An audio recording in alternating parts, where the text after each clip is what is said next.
तो गरीब असतो ना, तो त्याला काही हौस आहे का? त्याला असं वाटतं का आपण इतक्या दूर जावं, घर कुठून सोडून देतात. आमच्याकडे एक नेपाळी मुलं काम करतात, 6 महिन्याचं कुटुंब तिकडेच असतं, 6 महिन्यात एकदा फक्त सुट्टी. किती गरिबी असली पाहिजे, तर आपण पगार तरी किती देऊ शकतो?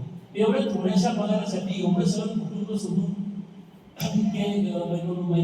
हजारो रुपये येतात. याचा अर्थ ते निधी असतं, गरज असते त्यांना. त्यामुळे ही जर आपण एकमेकांना समजावून घेतलं, प्रांत आहे, भाषा आहे. आता भाषा हिंदी भाषा आहे.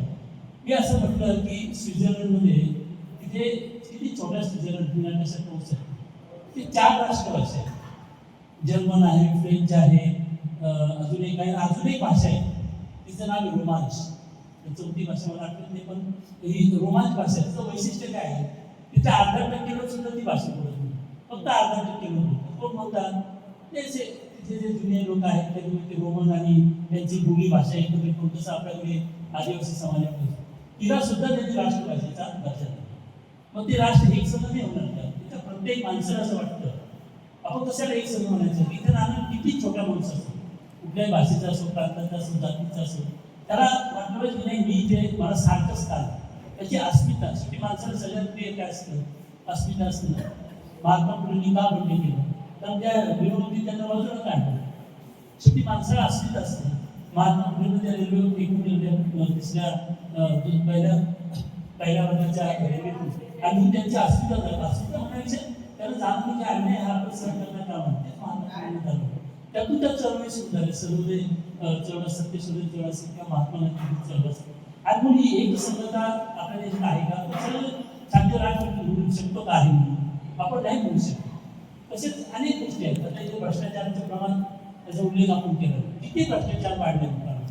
आपण कल्पना करू शकतो की इतका भ्रष्टाचाराचा एकदम मोठा सुद्धा ठिकाणी एकदम बाकीचे धर्माचा उन्माद किती वाढवला जातो. धर्म आहे ना, धर्म कशासाठी निर्माण झाला? साहेबांसाठी धर्म म्हणजे काय? 6 धारा येते धर्म म्हणजे जो आपण धारण करतो, म्हणजे आपला आचरण. धर्माचे 2 भाग असतात, मी ते थोडं जात नाही, पण थोडं ढोबळपणाने सांगायचं तर धर्म याच्यामध्ये नीतिकांड असतं. म्हणजे माणसाने एकमेकांशी कसं वागावं, समाजात कसं वागावं, पत्नीशी कसं वागावं, काही इतर आपल्या नोकऱ्याशी कसं वागावं, या सगळ्या गोष्टींचं जे नीती नियम केले जातात, नीती नियम, तो म्हणजे धर्म असतो. म्हणजे आपण लग्न लावतो, कोणी गाडी ठेवतो, कोणी काय वेगवेगळ्या गोष्टी करतात, त्या मंदिरात जातो, पूजा करतो, अर्चा करतो, याला काय म्हणतात? कर्मकांड. पण धर्मामध्ये 90% नीतिकांड आहे आणि फक्त 10% कर्मकांड. आता आपण उलट करून टाकतो, 99% कर्मकांड आणि नीतिकांड तर राहिलंच नाही. तीच व्यवस्था जातीची. आता मी इथे बीडमध्ये सांगितलं नाही पाहिजे तर जातीचे कशा पद्धतीने लोक, हे जो बहुजन समाज आहे त्याच्यामध्ये किती प्रचंड अशा धुमाधुल्या आज तो झाला आहे. आपल्या शेजारी आपले मित्र असतो, आपण आपण एकदम चांगलं बोलत असतो. आज त्याला वाटतं की नाही इथे त्याला आपल्याशी बोलताना जे एक आत्मीयता पूर्वी वाटत होती ती आज वाटत नाही. ही किती दुःखदायक गोष्ट आहे. आणि मग ह्या सगळ्या गोष्टींमुळे हा धुमंदिरा आणि दिवसेंदिवस ते खातच चाललं, आणखी जवळ आणण्याचा प्रयत्न करण्याचे ते दूर होत चाललं. मग असं राष्ट्र हे सुदृढ राष्ट्राचं आपण म्हणू शकतो का? हात पण आजारी, पाय पण आजारी, मेंदूला काहीतरी झाले, किडनी पण काम करत नाही, असं चालेल का मित्रांनो? आज मुळा एकसंघ समाज असला पाहिजे, भ्रष्टाचार नसला पाहिजे. आणि त्या कवितेमध्ये म्हटलंय आपण की एकाने असावे लाखोने लढावे, असे विश्व आता इथे नव्हता. आपण पाहतो की आपल्या देशामध्ये कमानीची आर्थिक विषमता आहे, कमानीची आर्थिक विषमता आहे. जगामध्ये कुठे नाही एवढी आर्थिक विषमता आपल्याकडे. एकीकडे आपण बघतो की अदानी अंबानी त्यांची श्रीमंती काही वर्षांपूर्वी, एक साधारणपणे 10-15 वर्षांपूर्वी अदानींचं नाव मी तरी ऐकलेलं नव्हतं. आज ते जगातले अत्यंत श्रीमंत व्यक्ती आहे. कुणी श्रीमंत होण्याला आपला आक्षेप नाही, पण तो गरिबांना ठेच उद्योग त्यांचं शोषण करतो तर तुम्ही श्रीमंत होत असाल तर ते चुकीचं आहे. त्यामुळे ही असलेली प्रचंड असलेली विषमता. आज आपण म्हणतो की असे इंग्रजी शाळा आहेत, शिक्षणाचे ते विषय, तिथे एका वर्गात 20 मुलं असतात, 2 शिक्षक शिकवायला असतात. आणि मी परवाच गेलो होतो अकोल्याला, तिथे आम्ही चर्चा करतो तेव्हा आमच्या शाळेचे पत्रच नाही येत. म्हणजे जी मराठी शाळा आहे जिथं 80% लोक शिकतात, त्या मराठी शाळांची काय अवस्था आहे? त्यांना कॉम्प्युटर नको का? त्या मुलांना चित्रकलेचं शिक्षक नाही, कलेचं शिक्षक नाही, पुरेसे शिक्षक नाही. म्हणजे ही विषमता प्रचंड. सांगा ना, एका गरीब माणसाचा येतोय तो काय उद्योग व्यवसाय करू शकतो तो मोठा? त्याचा मुलगा किंवा मुलगी जेव्हा शिकेल, काहीतरी उच्च शिक्षण घेईल, त्याच वेळेस त्याच्या घराचं सक्षमीकरण होणार. ते शिक्षण जर आपण नाकारलं नाही, आपण नेहमी थोडीशी बढाई मारत हल्ली फार नेहमी आपण ऐकतो एक शब्द की आता भारताची अर्थव्यवस्था ही जगात आता 4 नंबरची झाली किंवा 3 नंबरची झाली. आता आपण इंग्लंडला मागे टाकतो. खरं आहे, आपला अभिमान आहे, आपण काही त्याच्याबद्दल नाकारत नाही. परंतु खाली काय वस्तुस्थिती पाहिली पाहिजे. वस्तुस्थिती पाहायला गेलं तर काय दिसतं की इंग्लंडचं लोकसंख्या किती आहे, GDP म्हणजे काय तिथे अर्थशास्त्रज्ञ सांगते. म्हणजे आपल्या सगळ्यांचं जे उत्पन्न 140-146 कोटी लोकांचं जेवढं उत्पन्न आहे आणि इंग्लंडच्या 7 कोटी लोकांचं जेवढं उत्पन्न आहे त्याची जर तुम्ही बरोबरी केली आणि म्हणाल्यावर की आम्ही खूप मोठे, आपल्या प्रगतीबद्दल आपल्याला काही ते चांगलीच आहे, परंतु आपण कुठे आहोत. आपण जर पाहिलं की इंग्लंडचं दर डोळी GDP, कारण शेवटी एका माणसाचे दर डोळी GDP तिथे $55 $55,000. अमेरिकेमध्ये तो $90,000 आणि भारतात आहे तो $2800. याची तुलना करा ना. इंग्रज लोक त्यांच्या 7.5 कोटी लोकांवर आपल्यापेक्षा जास्त दुप्पट शिक्षणावर खर्च करतात. तुम्ही पाहिलं असेल, तुम्ही पेपर आपण वाचला नाही तर तुम्ही पाहिलं असेल की जवळजवळ मी पाहिलं गेल्या 10 वर्षात शिक्षणावर कुठलाही खर्च वाढलेला नाही. खर्चच वाढत नाही. आरोग्यावर खर्च नाही, आरोग्याचे प्रश्न, शिक्षणाचे प्रश्न, म्हणजे दुय्यम शिक्षण व्यवस्था इथे निर्माण झाली. शिक्षणाच्या मुलांनी चांगल्या इंग्लिश मीडियममध्ये जायचं, तिथे CBSE, ICSE, केम्ब्रिज, नीडो असे वेगवेगळ्या प्रकारचे इंटरनॅशनल बोर्ड, आणि आमच्या मुलांना मात्र इथं जे काय आपलं मराठी माध्यमाचे बोर्ड असेल ते असं सांगण्याचा हेतू आहे की जे प्रचंड दरी आहे तेव्हा आपण याला चांगली समाजव्यवस्था होऊ शकत नाही. आणि म्हणून एक जे काही सुदृढ आणि अनेक गोष्टी येतात, न्याय व्यवस्था आहे सुदृढ, जिथे समाज म्हणतो आपण तिथे न्याय व्यवस्था अत्यंत चांगली असते. कारण ते शेवटचं आहे म्हणतो ना आपण, राजाने झोडपलं, पावसाने झोडपलं, राजाने अत्याचार केलं, जायचं कुठे. त्या लोकसेवेमध्ये न्यायालयाची व्यवस्था झाली. ती न्याय व्यवस्थेमध्ये लोकांना आता शंका वाटू लागली, ही किती दुर्दैवी गोष्ट आहे. न्याय व्यवस्थेबद्दल ज्या लोकांना शंका आहे ती शेवटची आशा असते ना. एखाद्या गरीब माणसाला अत्याचार झाला त्याला वाटतं आम्ही न्यायालयात गेलो तर कुणी श्रीमंत किंवा कुणी असेल तुम्हाला त्या ठिकाणी त्याला त्रास होईल, त्याला शिक्षा वगैरे मला न्याय मिळेल. तर न्याय व्यवस्थेबद्दल शंका आहे. जी लोकशाही म्हणतो आपण, शेवटी या सगळ्याचा पाय सुदृढ लोकशाही, आणि ती सुदृढ लोकशाही जर कुठेतरी त्या ठिकाणी धोक्यात येत असेल, दिसते आपल्याला धोक्यात येते. आता मी त्याच्या सगळ्या पुढात जात नाही, तुम्ही सगळं जाणते आहात. तर ही सगळी जी लक्षणं आहेत मित्रांनो, ती काय एका सुदृढ समाजाची नाही. आता याच्या अनुषंगाने मी आपल्याला सांगू इच्छितो की त्यांनी पण सांगितलं लक्ष्मीशंकरनी की त्यांना आपण खऱ्या अर्थाने प्रश्न विचारायला शिकलं पाहिजे, प्रश्न पडले पाहिजेत आपण. जोपर्यंत आपल्या जाणीवा जागृत होत नाही. बाबासाहेब आंबेडकर काय म्हणत होते की गुलामाला त्याच्या गुलामगिरीची जाणीव करून मग तो बंद करून आपल्याला सगळं चांगलं वाटतं. गणपती आला आपण छान नाचतो, गणपती उत्सव साजरा करतो, नंतर नवरात्री येते, दहीहंडी येते, आपण आनंदात आहोत. तो आपल्याला सगळं माहिती नाही ना की आपण कुठे आहोत, जग कुठे आहे. आणि म्हणून आपण जोपर्यंत विचार करायला लागत नाही किंवा जोपर्यंत आपण अस्वस्थ व्हायला शिकत नाही तेव्हा ही सगळी परिस्थिती पाहिजे माणूस अस्वस्थ होतो ना की बाबा आपल्या मुलांना जर पिढ्याने हेच असंच राहायचं होतं. आणि म्हणून आपल्या मनामध्ये नेहमी प्रश्न निर्माण झाले पाहिजे, आपल्या मनामध्ये अस्वस्थता निर्माण झाली, चुकीच्या गोष्टी निर्माण झाल्या, चुकीच्या गोष्टींना आपल्या आजूबाजूला असतात त्याबद्दल आपल्या मनामध्ये अस्वस्थता निर्माण झाली. आणि जोपर्यंत आपल्या जाणीवा जागृत होते तो परमेश्वर आपले जीवन बदलू शकत नाही. उर्दूमध्ये एक शेर आहे, खुदा ने उस कौम की हालत नहीं बदली, खुदा ने उस कौम की हालत नहीं बदली जिसे ख्याल न हो अपने खुद बदलने का. पण ज्याला वाटत नाही बदललं ते ईश्वरही काही करू शकत नाही. आणि म्हणून आपल्याला हे सगळं जाणवलं पाहिजे की नाही बाबा असं काही. मला सांगा ना, आपल्याकडे काय कमी देश म्हणून आपल्याकडे अतिशय हुशार होते. आज सुंदर पिचाई, सत्याग्रह यासारखी भारतीय माणसं, तुम्ही जर त्यांचं आर्थिक बजेट काढलं, काहींचं आर्थिक बजेट भारताच्या बजेट एवढे येतं. अशा मोठ्या कंपन्याचा तो CEO आहे, तो निर्णय घेतो. त्याचा पगार किती माहिती आहे का? तो काही वर्षापूर्वी 15,000 कोटी होता, त्याला माहिती किती येतो ते बाग बरोबर लगेच समजेल.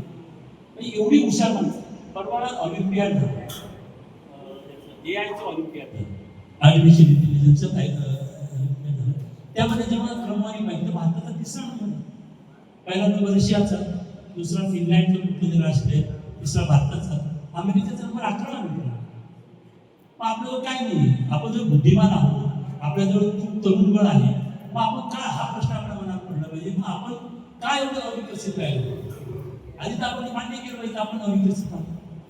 काही लोकांना काही अभिवादित म्हणजे एक कुठं आहे, एक कुठं आहे, पण आपल्या आजूबाजूला दिसतं ना जगामध्ये 193 देशांमध्ये ज्याला ह्युमन डेव्हलपमेंट इंडेक्स म्हणतात, म्हणजे मानव विकास मोजण्याची जी काही मापदंड आहे त्यामध्ये आपला 133 आहोत. मग आपण ते मान्य केलं पाहिजे ना की आपण अविकसित आहोत. जर आपण म्हणलं नाही आपण नेहमीच म्हणणार की आम्ही खूप हुशार आहोत, आम्ही खूप चांगले आहोत, आम्ही खूप मोठे आहोत, आमच्या देशामध्ये विमान उडायची, आमच्या देशामध्ये हे सुद्धा गेलं, असं जर आम्ही एका भ्रमाच्या ह्याच्यात राहिलो तर आम्ही कधीच प्रगती करू शकणार.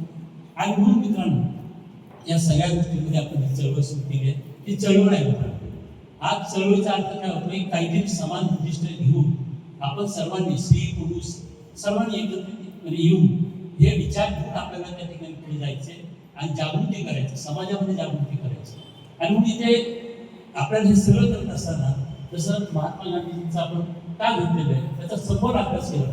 तिथे आताच मला लक्ष्मी शंकरांनी सांगितलं त्यांचं कुटुंब RSSचं होतं, ते पण RSS मध्ये काही जात नाही. त्यांनी सांगितलं मला की महादेव देसाईंचे चिरंजीव आहेत, त्यांनी त्यांचं ते व्याख्यान ऐकलं. महात्मा गांधींनी महात्मा चरित्र म्हणजे हे सगळं ते तरुणपणी गेलं ना, अनेकांना ते आपण पाहतो त्यांचा हाल, त्यांचे हे चित्र पाहिला आपण त्यांना वृद्ध असताना हे केले, ते तरुण असताना त्यांनी केलं, किती प्रयोग त्यांनी केले. ते दक्षिण आफ्रिकेत गेले, सोपं होतं तिथे इंग्रजांनी लढले 22 वर्ष तिथे होते, तिथे लढा दिला, तिथं भारतीयांना नाही दिला. भारतीयांना मिळणा बांधावा लागत होता, भारतीयांना मोकळं फिरायची परवानगी नव्हती, भारतीयांना हॉटेलमध्ये जायला परवानगी नव्हती. त्या सगळ्या गोष्टींची संघर्ष कोणते भारतात आल्यानंतर त्यांनी काय केलं, चांगला नेता कसा असू शकतो त्याचा तुम्हाला अभ्यास करत असेल तर तुम्ही महात्मा गांधींचा अभ्यास करा. तिथे आल्यानंतर त्याला गोपाळकृष्ण गोखले त्यांची गुरु त्यांनी सांगितलं तिथून सगळ्या भारताचं फील भारत समजावून घे मग राजकारण. म्हणजे 1 वर्ष फिरत होते तिसऱ्या वर्गात, त्यावेळेस तिसऱ्या वर्गात. त्यामध्ये ती गरिबी पाहिली, ते लोकांचं आडवणूक पाहिलं, सगळे जात धर्म पंथ सगळं त्यांनी पाहिलं आणि मग त्यांनी त्याच्यानंतर खऱ्या अर्थाने ते राजकारणामध्ये पोहोचले. आज आपण सुदूर समाज म्हणतो ना, हे महात्मा गांधीजींच्याच विचारातून घेतलेले की त्यांनी जर ते पाहायचं तर तीनच आंदोलन केली, जास्त आंदोलन नाही केली. पहिलं तर मुलीचं सत्याग्रह, तिथे लोकांची पिळवणूक होती, शेतकऱ्यांची मोठी पिळवणूक तिथे इंग्रज सरकार होतं, त्याच्या विरुद्ध केले, तिथे ते त्या ठिकाणी लढा दिला. आणि म्हणून एकदम आपण जेव्हा म्हणतो की आपल्याला सुदूर समाज निर्माण करायचा आहे त्यावेळेस खऱ्या अर्थाने आपण त्या ठिकाणी समाजाचे प्रश्न समजून घेतले पाहिजे आणि त्या अन्यायाविरुद्ध ते उभं राहिलं पाहिजे. त्या अन्यायाविरुद्ध उभं राहत असताना एक धाडस धैर्य हे सुद्धा खूप महत्वाचं आहे. दक्षिण आफ्रिकेमध्ये गेलेला एक वकील आणि तो जर तिथे त्याला इंग्रजांनी खाली फेकून दिलं, रात्रीवर उकडत राहील, त्याने जर ते धाडस नसतं दाखवलं तर तो वकीलच राहिला असता, ते महात्माच नाही. सांगण्याचा हेतू आहे की जे चांगले उत्तम, कारण हे सगळी बदलणार कोण, ते बदलायला आपल्याला सध्याचे राजकारणी बदलतील असं शक्यता नाही. कारण आता सध्याचं काय नाही त्याच्यामध्ये जास्त भाष्य करत नाही, ते बदलू शकत नाही कारण त्यांचं ते आता इच्छाशक्ती पण नाही आहे. आपल्याला तर नवीन नेतृत्व त्या ठिकाणी केलं आणि नवीन तुमच्यासाठी तरुणांनी पुढे आलं पाहिजे. फार मोठं नेतृत्व लगेच आपण कुठे निवडणुकीवर असे आपल्याला तिथे अपेक्षा नाही. आपल्या गाव असतं, आपली गल्ली असते, तिथे प्रश्न असतात, तिथे समस्या असतात, ते सगळे आपण समजावून घेतलं पाहिजे, ती मांडणी केली पाहिजे. आपण हे सगळं मांडत असताना एकच सगळ्यात महत्वाचा गुण महात्मा गांधींच्या नेतृत्वात काय शक्ती होती, काय सामर्थ्य, सगळ्यात मोठं सामर्थ्य त्यांची नैतिकता. बाकी नाही केलं, नैतिकता ही त्यांची सगळ्यात मोठं सामर्थ्य. आणि दुसरं होतं धाडस, निर्भयता. म्हणजे एक तर नैतिकता होती त्यामुळे त्यांना कुणी त्या ठिकाणी आणू शकलं, निर्भयता होती त्यांच्याकडे त्यामुळे ते त्या ठिकाणी यशस्वी झाले. सांगण्याचं हेतू आहे की आपल्याला त्या ठिकाणी हे दोन्ही गोष्टी. तिसरी गोष्ट आहे की तुम्ही हुशार राहायला पाहिजे, त्याचं तुम्ही तुम्हाला फसवेल ना. मी आज बोलून गेलो, तुम्ही पाहिलं पाहिजे महात्मा गांधींनी असं केलंय का, तर उद्या आणखी कोणीतरी एखादा कुठल्या एखाद्या धर्माचा एखादा व्यक्ती तो आणखी तुम्हाला काहीतरी सांगेल, तुम्हाला ते पण खरं वाटेल. पण खरं काय आणि खोटं काय याच्यामध्ये फरक करण्याचं सामर्थ्य आपल्यामध्ये निर्माण केलं, तरुणांनी निर्माण केलं. नाही तर तुमचे डोके भलत्याच लोकांनी आज हायजॅक केलं, सोशल मीडियामध्ये काहीतरी खोटे नाटक टाकायचं. खोटं आणि खरं हे ओळखण्याचं सामर्थ्य ज्या दिवशी एखाद्या व्यक्तीमध्ये तयार होते त्या दिवशी ती व्यक्ती आपण सक्षम राहील असं परंतु तर महिलांचं सक्षमीकरण झालं पाहिजे, युवकांचं सक्षमीकरण, आर्थिक वगैरे सगळं करायचं. परंतु सगळ्यात पहिलं काय तो वैचारिक, तुमची क्लॅरिटी, वैचारिक तुमच्याजवळ ती जे काय खरं आहे आणि काय खोटं आहे हे समजण्याची शक्ती कशाने नाही शेवटी ती अभ्यासाने, व्यासनाने. आणि आपण आता खूप गोष्टी सोप्या झाल्या. मोबाईलमध्ये तुला खूप चांगले चांगले लोक विचार मांडणे लोक आहेत, वाईट आहेत तसे चांगले पण आहेत. त्यामुळे जे चांगले विचार मांडतात ते आपण त्या ठिकाणी ऐकले पाहिजे, त्याच्यातून आपण शिकत गेलं पाहिजे, वाचन केलं पाहिजे.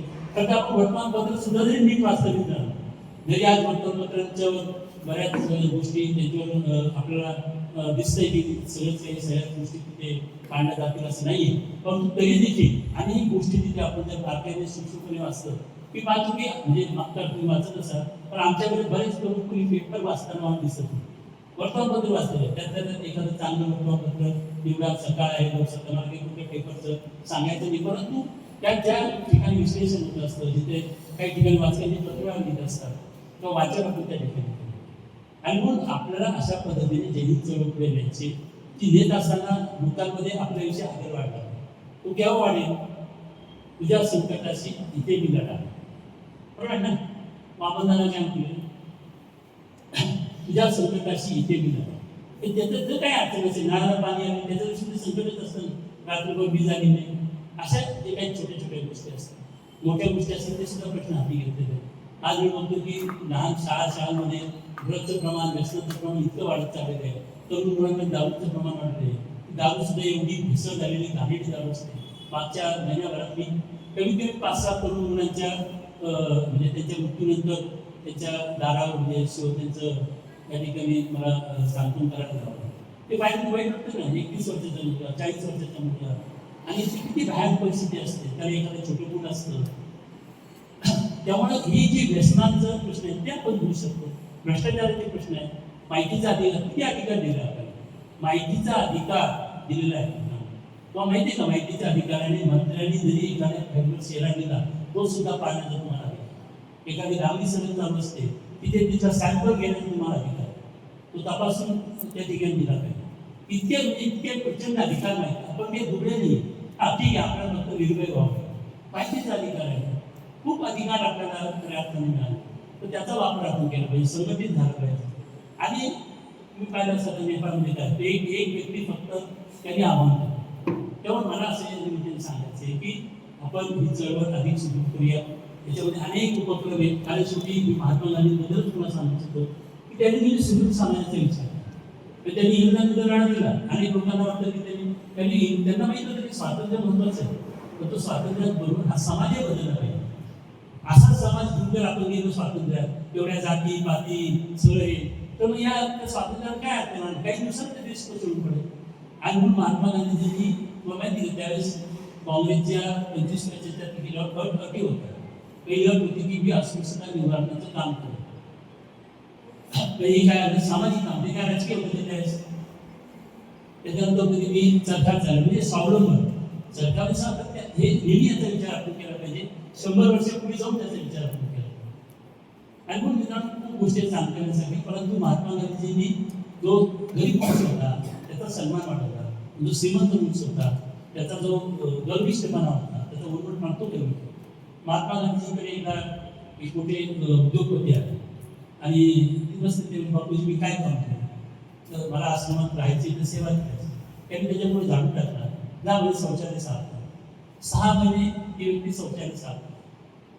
मग त्याचा जो अहमपणा होता की हे काम काहीतरी झालं नाही, हे कोणतरी विशिष्ट लोकांनी करायचं, मी तर उच्च जाती जन्माला आलो नाही, मी तर उच्च श्रीमंत आहे, हे माझं काम नाही, हा त्याचा जो खमपणा आहे तो बापूंनी तो घ्यायचा. त्यांनी त्यांच्या आश्रमात अस्पृश्याला तिथे प्रवेश दिला. खूप मोठं वादळ, म्हणजे स्वतः कस्तुरबाई पण कस्तुरबा ह्या सुद्धा तिथे राहायला तयार होत्या, तरी गांधीजी हटले. असे अनेक उदाहरण देतात. परंतु सांगायचं हेतूच हा की गांधीजीने सगळं दिसत होतं की स्वातंत्र्य मिळाल्यानंतर तर समाज जर सुखरूप नसेल, समाज जर चांगला नसेल, समाज एक संघ नसेल, भ्रष्टाचार मुक्त नसेल, त्या ठिकाणी विषमता नसेल, साक्षरता नसेल, जागतिक दर्जाचं शिक्षण आपल्या मुलांना मिळालं नाही, तर आपण किती विषयावर काम केलं, 21 विषयांवर, अराजकीय 21 विषयांवर काम केलं. आपल्याला माहितीच नाही, 21 विषयावर चिंतन केलं. नाही तालीम शिक्षक असते ते सांगते एवढं मोठं गांधीजींनी लिहिलं की शिक्षण व्यवस्था कशी असते ती आज आपण ती करतोय. त्याला प्रोजेक्ट बेस्ड लर्निंग असं नाव दिलं. गांधीजींच्या शिक्षण व्यवस्थेमध्ये तेलाची घाणी होती, मुलांना तेलाच्या घाणा टाकतात, झाडं लावता आली पाहिजे, बगीचा लावता आली पाहिजे. ते आता आले पुढे आता त्याला आपण नवीन काहीतरी वेगवेगळे नाम आणले पण ते सगळं महात्मा गांधी सपोर्ट चिंतन होतं, आरोग्याचं केलं होतं, प्रत्येक गोष्टीचं त्यांनी चिंतन केलं होतं, कारण त्यांचा हेतू एक सुदृढ समाज आणि स्वतंत्र समाज. तर तो स्वतंत्र पाहिजे. पारतंत्र समाजाला आपण स्वतंत्र कसा म्हणू शकतो? तेव्हा मित्रांनो मला खूप अधिक बोलायचं नाही, अजूनही चर्चा होणार. लक्ष्मी शंकरजी खूप छान पद्धतीने तुम्हाला सर्व गोष्टी समजावून सांगतायत. आणि मग बघाशी म्हणतात की हे विषय खूप मोठे आहेत. धर्मनिरपेक्षता म्हणजे काय, समाजवाद म्हणजे काय. आता मध्ये तुम्ही धर्मनिरपेक्षता काढून टाका, समाजवाद काढून टाका, परंतु या सगळ्या गोष्टी सपोर्ट आपल्याला पाहिजे गेलो तर त्याने आपल्या उद्याचा चांगला भारत, उद्याचे सुदृढ भारत आपल्याला निर्माण करते.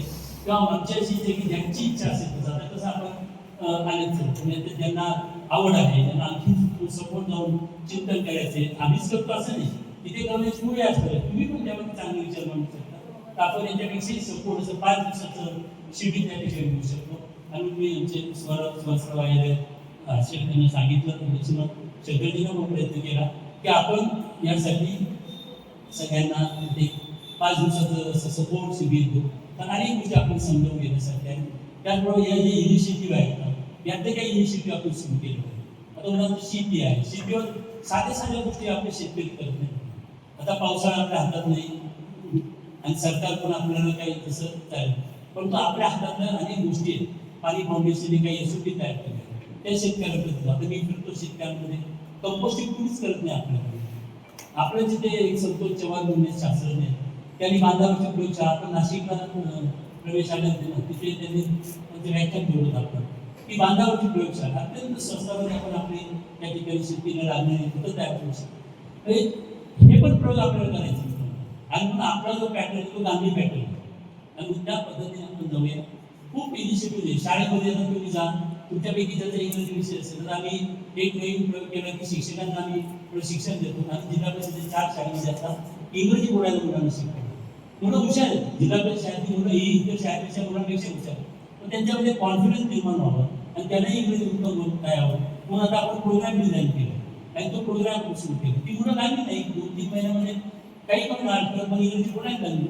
अनेक गोष्टी आहेत. स्टेम नावाचा प्रोजेक्ट आहे, तो आपण त्या ठिकाणी मुलांसाठी सुरू करतो. एवढं आपली ताकद एवढी देखील सगळ्या शाळांमध्ये आपण करतो.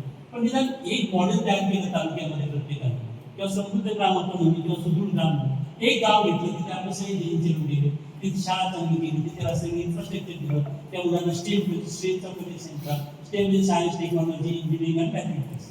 हे आता अमेरिकेमध्ये त्याच्यात 3-4 लेवल आहे. आपल्याकडे फक्त काही ठळक इंग्लिश शाळांमध्ये सुरू केली, ते आपण सुरू करू. म्हणजे जनतेमध्ये तुमचा आदर वाढेल. आणि जो काही आपल्याला एक मॉडेल करायचं, शेवटी बघा आपण की शासनाच्या व्यवस्था ज्या आहे त्याच्यावर आपण टीका करतो, केल्याच येतो आपला अधिकार, पण त्या पर्यायी चांगली व्यवस्था काय असू शकते हे सुद्धा आपण त्याचं मॉडेल तयार करू.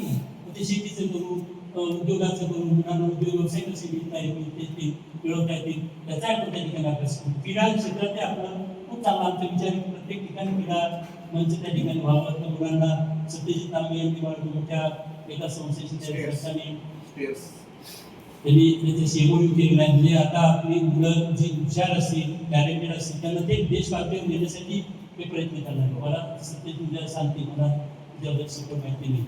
आपण कला महोत्सव घेऊ शकतो, काही आनंददायी प्रयोग. आता महात्मा गांधी जयंती आम्ही आता एक प्रयोग केला, मुलांना आव्हान करायचं, ज्यांना आवड असेल ते गांधीजींची वेशभूषा करून येते, त्या मुलांची रॅली काढायची आणि गांधीजींच्या करायच्या तिथे आपण ते भजनं म्हणायचे. गांधीजींची आवडती भजनं आहे, सर्व भजन त्या ठिकाणी गायचं. तर आपल्याकडे किती उत्तम आणि सर्व अतिशय चांगली गायक मंडळी पण आपल्याकडे आहेत, कलाकार आहे. यांचं तर म्हणजे खूप त्या ठिकाणी केलं पाहिजे. इतक्या सुंदर तिने सांगितलं. आता मी 2 तासही भाषण बोललो आणि त्यांनी एकदा त्या बॉल हात मारला, त्याचा जास्त होता माझ्यापेक्षा. सांगायचं हेतू आहे की त्या सगळ्यांच्या माध्यमातून मित्रांनो, शेवटी समाजामध्ये जागृती निर्माण करणं सोपं काम नाही, फार अवघड गोष्ट आहे. म्हणणं फार सोपं आहे, भाषण करणं फार सोपं आहे. संत तुकाराम महाराजांनी एका ठिकाणी म्हटलेलं आहे की गेलो सांगता सांगत, तर मी किती सांगतो लोकांना तरी लोकांमध्ये फरक पडतो. आणि म्हणून ठीक आहे ना, असं याचा अर्थ पडतच नाही असंही नसतं. आणि शेवटचं मी सांगतो की जे बघा, शेवटी आपण अनुकरण करणं कुणाचं करतो. गावामध्ये कुणी पुढारलेले व्यक्ती असेल, जगात शिकलेले आहे, त्याच्या आर्थिक स्थिती त्याचं अनुकरण करायला प्रयत्न करतो. तो चांगल्या मार्गाने झाला असेल, आपण आमदार कोणाचं घर पाकिस्तानचं घर ते वेळे लोक आहेत, त्यांनी काय धर्मवादाचे राज्य केले, काय अवस्था आहे पाकिस्तानच्या. परंतु जे इंग्लंड आहे, अमेरिका आहे, ते कशा पद्धतीने काम करतात, ते कशा पद्धतीने ते आपलं ते एकच चर्चेमध्ये जातात. इकडे काय असं रोज निवडणुका नाही दिलं तर आपण शेवटी चांगल्या, जर आपल्याला पुढे जायचं असेल तर आपण चांगल्या लोकांचं पुढे लोकांचं अनुकरण केलं पाहिजे. साहेबांनी जपानची गोष्ट सांगितली, जपानचं अनुकरण केलं पाहिजे. पूर्ण बेचिराज झालं, हिरोशिमा नागासाकी बेचिराज झालेलं जपान. बघा किती दिवसात उभा राहिला, 48 साली आपल्याबरोबर. आज तुम्ही जपानमध्ये गेली, इतकी प्रगती झाली आपण कल्पना करू शकतो. सांगण्याचा हेतू आहे की जे जगामध्ये सिंगापूर निघाला, तुम्ही सिंगापूरचा एक केस घेऊन अभ्यास. सिंगापूरला सुद्धा 40 वर्षापूर्वी 50 वर्षापूर्वी अतिशय वाईट अवस्था होती आपल्यासारखी. सिंगापूर म्हणजे एकच शहराचं गाव, त्याच्यामुळे तिथे आपल्यापेक्षाही जास्त दाट लोक वस्ती, दाट म्हणजे लोकवस्तीची संख्या नाही, दाट वस्ती. तिथे सुद्धा त्या लोकांनी एवढे बदल घडून आणले. आज सिंगापूर म्हणजे जगातलं सर्वात असं एकदम प्रगत आणि श्रीमंत. त्याच्याकडे चिनी लोक आहेत, भारतीय लोक आहेत, बौद्ध आहेत, बरेच 4-5 वंशाचे लोक. त्यांनी कायदा केला की एका इमारतानंतर तिथे प्रत्येक वंशाच्या लोकांनी राहिलं पाहिजे त्या प्रमाणात. असं कायदाच बोलतात म्हणजे अपार्टमेंट बांधले, आपल्या इथं याला येऊ देऊ नका, तो काय करतो त्याला येऊ देऊ नका, अशा पद्धतीने त्या ठिकाणी विचार किती प्रयोग केले. सिंगापूरचं मॉडेल सुद्धा तुम्ही त्या ठिकाणी स्टडी केलं पाहिजे असं मला वाटतं. असो आपण भेटत राहणार आहोत, बोलणार आहोत, तर शेवटी मला सांगायचं की विचारांच्याच बरोबर action is very important. Unless you take action, जोपर्यंत आपण काही कृती करत नाही तोपर्यंत क्रिये विना वाचा काय व्यक्त आहे नाही का, क्रिये विना वाचा व्यक्त आहे. मी व्हिएतनाममध्ये गेलो, शेवटच्या वाटचाल आपल्या शिवाजी महाराजांना खूप प्रेम, आपल्या महात्मा गांधी असतील, महात्मा फुले, शाहू महाराज, सर्वांना जिजाऊ असतील, सावित्रीबाई फुले असतील, सर्वांवर आपला अहिल्याबाई आहे, खूप आपली ही लोक आहेत. परंतु आपण फक्त त्यांच्या मिरवणुका काढतो. बाबासाहेब आंबेडकर आहे, जयंत मोठ्या साजरा तिथे त्या जेव्हा ते होचिमिन, तुम्ही व्हिएतनामचं सुद्धा स्टडी करायला लागतो, कम्युनिस्ट राष्ट्र आहे, तो होचिमिनचं ते हे आहे स्मारक आहे, ते त्या स्मारकावर गेलो, काही नाही फक्त एक छान नाट्य लिहिलेलं त्यांचा पुतळा आहे. त्या लिहिलेले आहे की मिस्टर प्रेसिडेंट, ते जनता त्यांना सांगतात you are in our heart, मी आमच्या हृदयात आहात अँड इन आवर ॲक्शन. ते शेवटच्या लक्षात ठेवलं पाहिजे. आपण म्हणतो की you are in our heart, आता आपण शिवाजी महाराजांचे हात टिकवतो, मंदिर केलं, देव मानतो, हात टिकली नाही, परंतु विचारांचं काय त्यांनी सांगितलं. शिवाजी महाराजांचे विचार धर्माच्या बद्दल सांगितलं. ते किती विचार आहे शिवाजी महाराज, शिवाजी महाराज, महात्मा गांधी, महात्मा फुले यांच्या अहिंसाबद्दल यांच्या चरित्राचा सुद्धा आपण अभ्यास केला. मित्रांनो कार्यकर्ता व्हायचं असेल ना तर तुम्ही कष्ट घ्या, अभ्यास व्हा, हुशार व्हा. हे बघा आता असे पोस्टर छाप कार्यकर्ते फार काही फोटो देऊ नका फोटो, परंतु तुमच्या विचारांची खुली हीच काय तुम्हाला जे काय राजकारणात अपेक्षित यश आहे ते तुम्हाला भेटू. विचारांची खुली वाचनाने वाढणार, अभ्यासाने वाढणार, आणि म्हणून वेगवेगळे विचार तुम्ही त्या ठिकाणी वाचा. एवढंच मी या निमित्ताने सांगतो. खूप छान कार्यक्रम आमचे मित्र रमेश सानप यांनी घेतला आहे. त्यांचं मी या ठिकाणी आता सत्यजित उद्या येणार आहे, त्याच्या हातात मशाल आपण खूप आरोग्याच्या बाबत आपण खूप काम करू शकतो. आता तुम्हाला समजून आपण तिथे नाशिकला हॉस्पिटल बांधले, जर आधी कोणी गरीब असतील, सिरियस पेशंट असतील, त्याची सगळी माहिती मला द्या, त्यांचे आपण तिथे ट्रीटमेंट घेऊ. जेवढी आम्हाला शक्य आहे त्या ठिकाणी आपण मदत करून आपणही इथे आपले रिसोर्सेस तयार केले पाहिजेत, एवढीच ॲडमिट सांगतो. खूप छान कार्यक्रम रमेश आणि त्यांच्या सर्व मित्रांनी खूप कष्ट घेतले. त्याचप्रमाणे यांनी पण रवी भोवाने, जगताप महेश यांनी सुद्धा छान पद्धतीने या ठिकाणी सादर केलं. मी आपल्या सर्वांचे आणि परत एकदा हे सांगतो की लेटर्स स्टार्ट ॲक्शन, आपण सर्वजण कृती करूया एवढंच या निमित्ताने विनंती करतो आणि थांबतो. धन्यवाद.